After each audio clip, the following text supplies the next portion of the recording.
Some of you have heard myself and other representatives from Lifeline on the radio and on television talking about a national suicide emergency.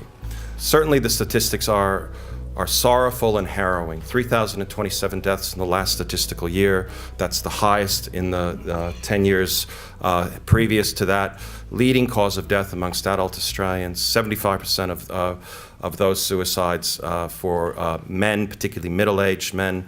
If you look across 100 years worth of suicide data, you'll find that we had spikes in suicidality that correlate with major historical events of you might call national or social trauma. So the Depression, we had a spike in suicide. World War II, we had a spike in suicide.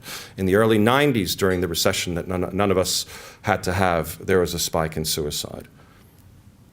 And yet, we're living at the culmination of an era of some 25 straight years of economic growth.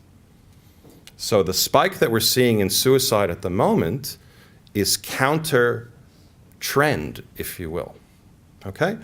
The factors socially and economically are actually lining up as pretty good at the moment. Sure, they're disparate in terms of country errors. Sure, they're disparate in terms of Indigenous Australians. But generally, you say, how are Australians going? Well, I do it in simple terms. You eat the lunch that you'll have today, the breakfast that you're having right now. The food is better than the kings of 150 years ago, eh? We're one of the most educated countries that's ever lived.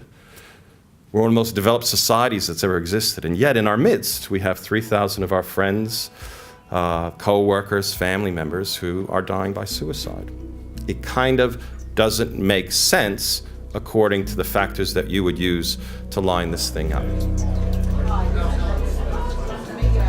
It clearly is a fundamental social problem in our community today.